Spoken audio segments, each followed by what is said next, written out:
Bonsoir, bienvenue à la séance régulière du mois de mai de la municipalité de Saint-Laurent-du-Nord. Alors, M. Delisle.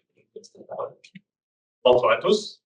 Pour l'ordre du jour de cette rencontre, on a en point 1, ouverture de la séance, en 2, résolutions, secrétaire de l'Assemblée, en 3, adoption de l'ordre du jour, 4, approbation et suivi du procès-verbal de la séance ordinaire tenue le 7 avril 2025, en 4.1, modification de la résolution 2306-25, en 5, rapport des inspecteurs en bâtiment de la MRC, 6, rapport des membres du Conseil, en 7, résolution contrat de caractérisation de l'amiante par le groupe ABS, en 8, résolution octroi de contrat, réparation des trottoirs par Bexco, en 9, demande au MTMD, réparation de chaussée entre Saint-François et Saint-Laurent, en 10, résolution appui au projet de la ferme Maurice et Philippe Vaillancourt.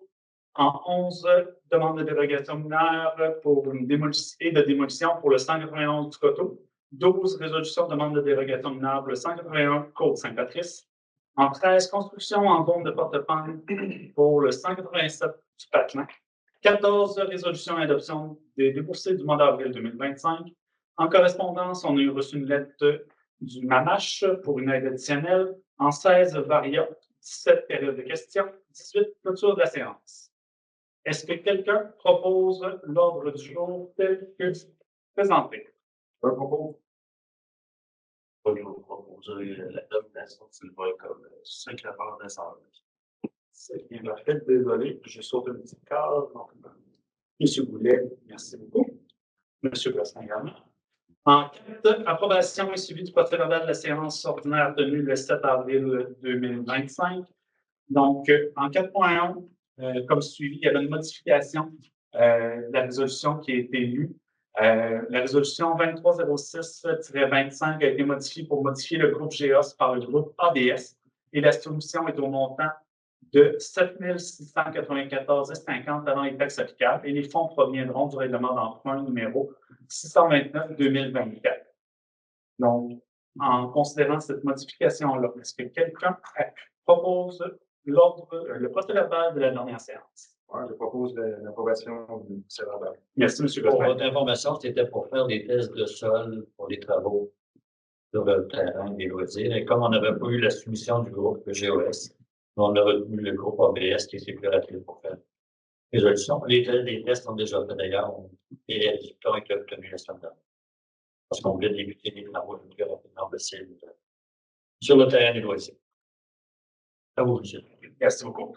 Au niveau des rapports des inspecteurs en bâtiment de la MRC, donc le nombre de permis émis pour le mois est de 7 pour un coût des travaux de 654 000.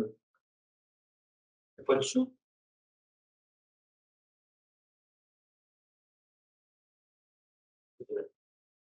Je pense que bon. Les rapports des membres du conseil et de M. le maire. Donc, on va commencer à mon extrême gauche, Mme Lapointe de Blois. Bonsoir.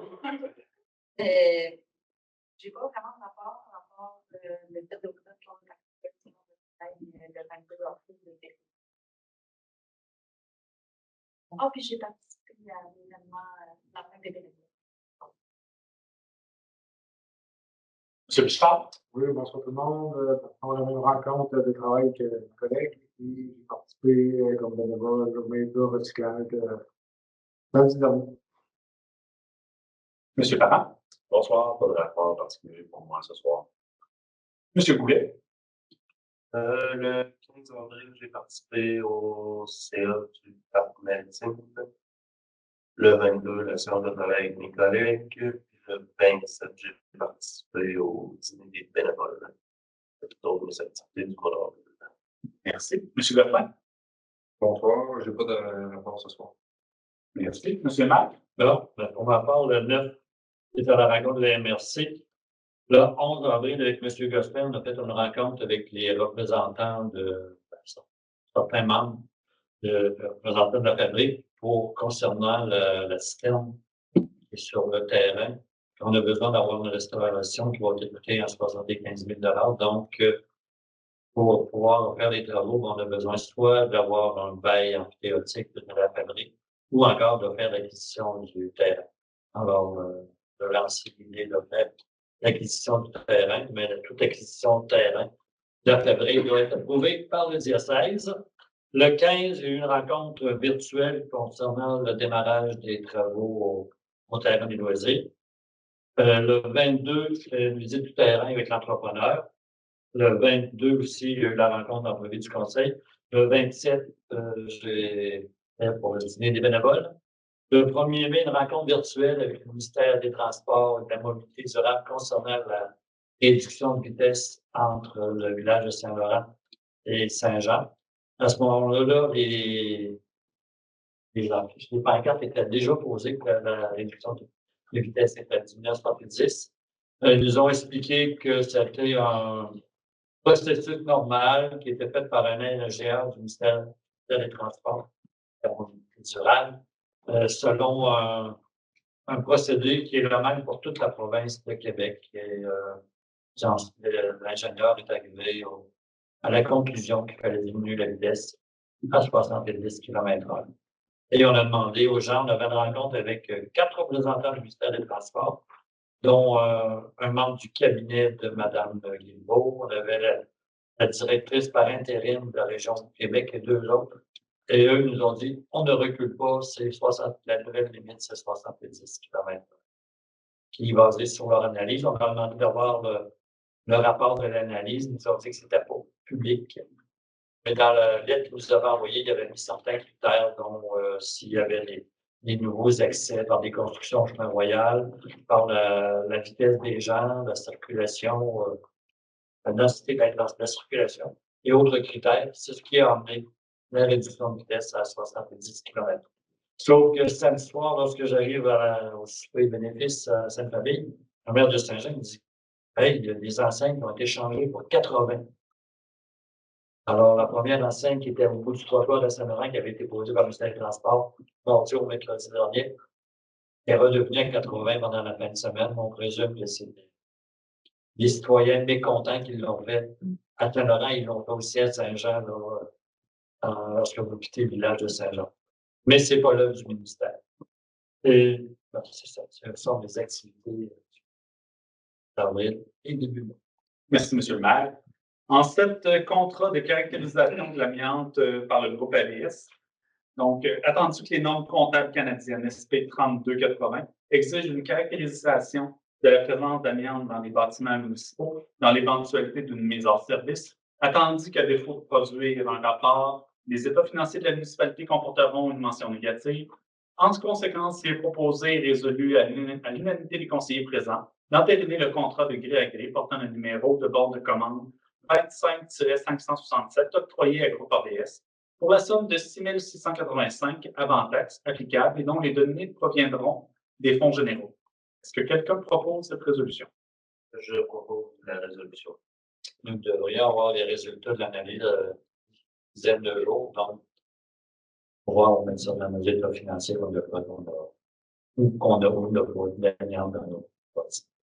Ça va devenir un passif au niveau de la municipalité. Il semblerait que c'était fait dans les dernières années pour toutes les immeubles gouvernementaux. Moi, c'est ce que nos comptables nous disent devant cette obligation. Donc, en 8, octroi de contrat réparation de trottoir à Dexco. Attendu qu'une section d'environ 50 mètres du trottoir situé à l'est de la municipalité est endommagée par les années d'usure, ainsi que par le gel et le dégel.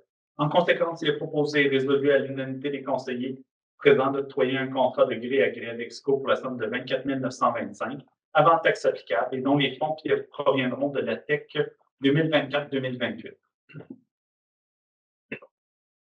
On a regardé la possibilité de refaire le trottoir au complet, mais comme ça représente à peine 10 de la section, qui n'avait pas été rénové lorsqu'on avait fait les travaux pour le réduire. Investir 25 000 $ pour la sécurité de nos citoyens. Merci, Mme la Pointe-de-Blois. En 9, demande au MTMD réparation de chaussée entre Saint-François et Saint-Laurent. Donc, la résolution proposée se lit comme suit. Attendu que la municipalité reçoit régulièrement des plaintes de citoyens et de visiteurs concernant l'état de la chaussée du côté sud du chemin royal entre Saint-Laurent et Saint-François. Attendu que les secteurs entre la route Prévost et Saint-Pétronille, ainsi que le secteur à partir de la section ayant été refait lors des travaux d'égout jusqu'à Saint-Jean sont particulièrement atteints. Attendu que la détérioration de la chaussée entraîne fréquemment des dommages aux véhicules et pose des risques d'accident tant pour les automobilistes, les cyclistes et que pour les piétons. Attendu qu'il est nécessaire d'effectuer une réflexion complète du chemin voyage plutôt que de 5 préparations temporaires. Attendu qu'il serait pertinent de prioriser les travaux du côté sud de l'île d'Orléans. En conséquence, il est proposé et résolu à l'unanimité des conseillers présents de demander au ministère des Transports du Québec d'effectuer en urgence la remise à niveau de la chaussée entre Saint-François et Saint-Laurent afin d'assurer la sécurité des utilisateurs de la route 368. Proposer l'adoption. Merci, M. Parent.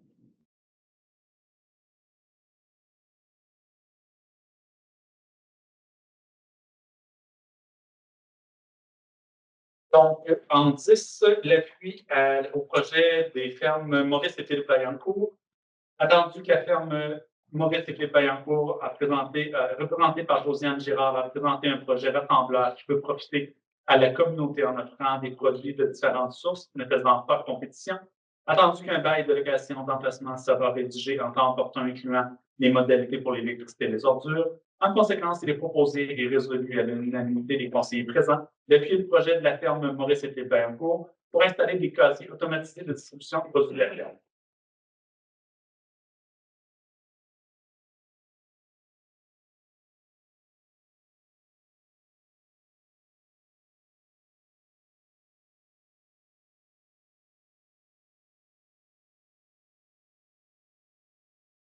Donc, on s'est rendu à la période d'information concernant les demandes qui ont été soumises au comité consultatif d'urbanisme.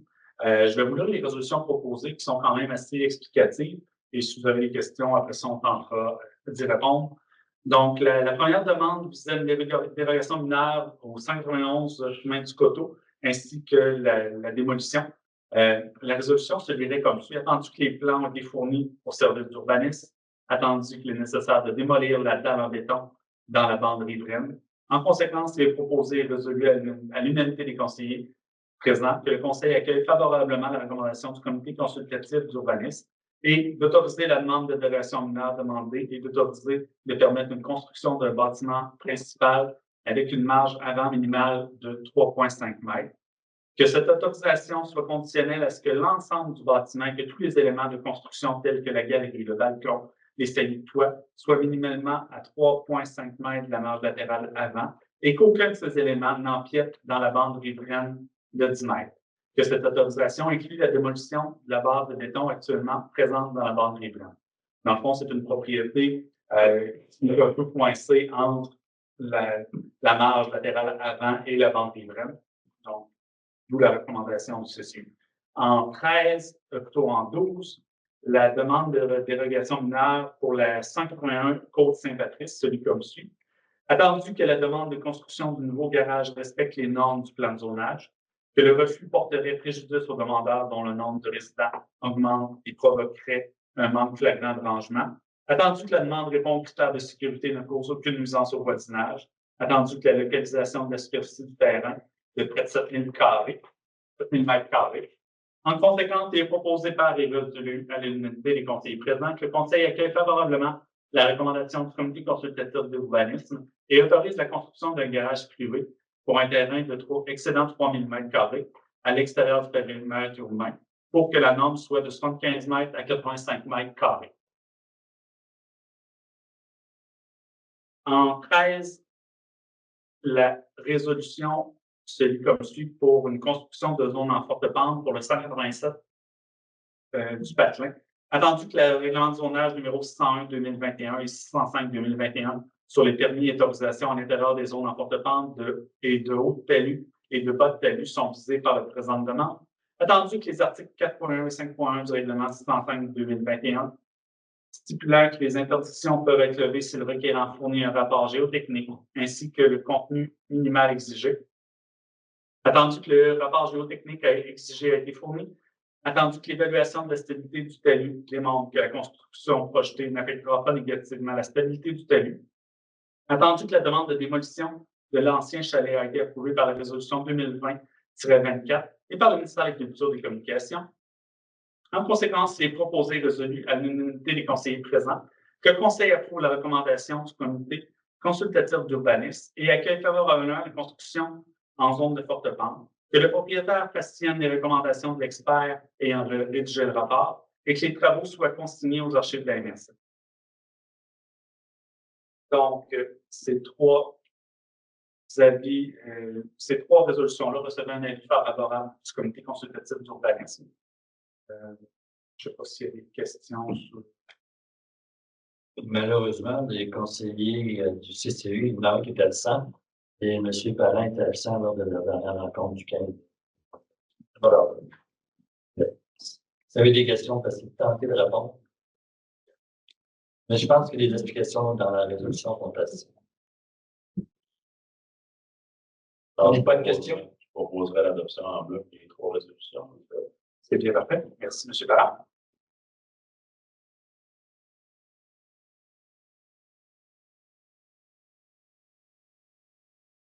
En 14, on serait rendu à l'adoption des déboursés du mois d'avril 2025. Il est proposé et résolu à l'unanimité des conseillers présents que le Conseil entérine les salaires versés de 40 788,40 et les paiements des comptes 146 360 et 54, totalisant 187 148,94 pour le mois d'avril 2025 et que le maire ou le maire supérieur ainsi que la directrice générale greffrière trésorière soient autorisés à signer les chèques pour et au nom de la municipalité de Saint-Laurent-de-Ville-d'Orléans. Je propose l'adoption des déboursés du mois d'avril 2025. Merci, M. Pré. Sur ces montants-là, il y a un montant de 28 000 qui a été versé à Option Aménagement. C'est ceux qui sont le plus des plans et suivis des travaux terrain.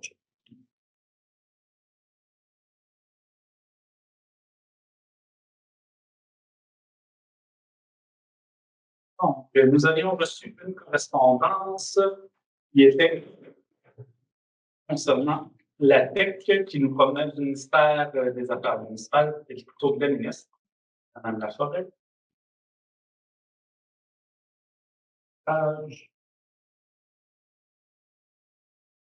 Donc, tout en faire la lecture complète, c'est une aide supplémentaire de 113 523 qui va être disponible pour la municipalité pour la taxe pour le programme TEC 2024-2028.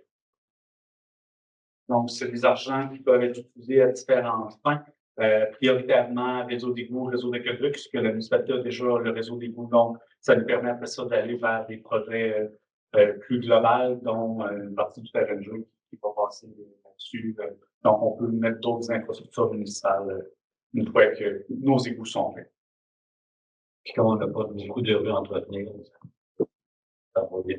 Et en plus, je pense qu'il y a une certaine ouverture du ministère des Affaires municipales pour d'autres projets que juste des égouts puis des routes et des bâtiments. Je pense que même les hôtels de ville sont potentiellement possibles de les construire à partir de cet argent. Il y a une ouverture plus pour taper les travaux d'infrastructure municipale. En 15 varia, nous n'avions rien. En 16, période de questions. Et voilà, on vous écoute. Question à propos de ce que vous venez de parler. Non, OK. Je voulais juste savoir si vous aviez continué à réfléchir concernant le règlement pour les résidents du tout. On veut faire une rencontre spéciale, mais donc, pour le moment, c'est sûr qu'on s'oriente pour diminuer de 5 à 3 dans la zone dont j'ai oublié le nom, et de diminuer le nombre total de résidents de touristes sur le territoire. Une rencontre spéciale du conseil? Ça va être une rencontre spéciale du conseil. Okay. Pour s'entendre sur les différents critères.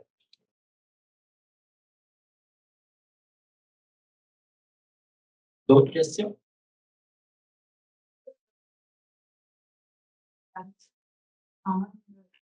Pour les bâtiments? Alors, les employés municipaux ont déjà commencé à travailler là-dessus. Le bois est rentré pour refaire des façades, pour refaire les murs qui sont du côté nord des bâtiments actuels. Puis, on a M. Louin qui est en congé de maladie qui revient cette semaine. Donc, Ça va être leur priorité dans les prochains. Actuellement, ils ont une certaine priorité au niveau de la caserne pour pouvoir installer la laveuse pour les habits de convoi de nos pompiers. Ils appellent ça de la décontamination, pas contaminer nos pompiers. Alors, quand il fait pas autant pour travailler à l'extérieur, mais c'est mais les normes des travaux par maritime vont être faits par les envoyés municipaux le plus rapidement possible. Donc, normalement, avant l'ouverture, en juin. Oui, l'ouverture est prévue vers le 15 de juin de mémoire, donc on a une c'est ça.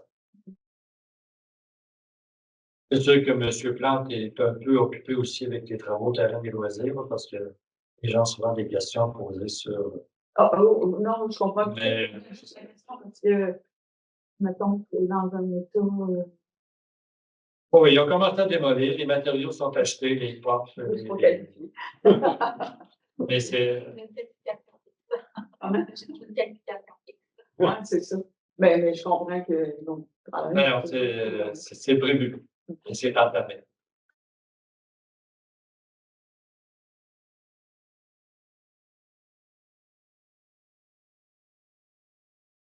Pour vous éclairer.